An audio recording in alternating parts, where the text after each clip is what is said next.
بیوی اولاد نہ چاہے تو شوہر کیا کرے؟ اگر بیوی اولاد نہ چاہے تو کیا کرنا چاہیے؟ میری ایک بیٹی بھی ہے جو 4 سال کی ہے.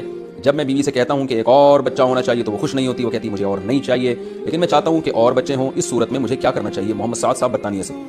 اگر آپ کی وائف کو کوئی بیماری نہیں ہے، خدا نخواستہ کہ کوئی ماہرین یہ کہہ دیں کہ ان کے بچہ ہوا تو مرنے کا خطرہ ہے یا بہت شدید بیمار ہو جائیں گی، ایسی کوئی بیماری نہیں ہے، تو پھر وائف شوہر کی اجازت کے بغیر اولاد نہیں روک سکتی. نہ تو شوہر اولاد روک سکتا ہے بیوی کی اجازت کے بغیر، نہ بیوی اولاد روک سکتی ہے شوہر کی اجازت کے بغیر. اس لیے کہ نکاح کا جو ایگریمنٹ ہے نا، اس کی بیس اصل میں اولاد ہی ہے.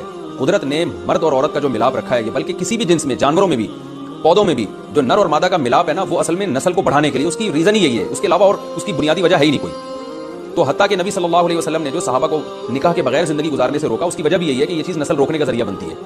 تو تبھی محدثین نے جو باب باندھا ہے نا نکاح کے فضائل پر، اس میں یہ کہ باب العلت التی نہی من اجلہ التبتل، اس ریزن کا بیان، اس وجہ کا بیان جس کی وجہ سے نکاح کے بغیر زندگی گزارنے سے منع کیا. تو اس میں یہ لکھتے ہیں، یہ حدیث لے کر آیا ہے کہ اس کی بنیادی وجہ کیا ہے، جو آپ صلی اللہ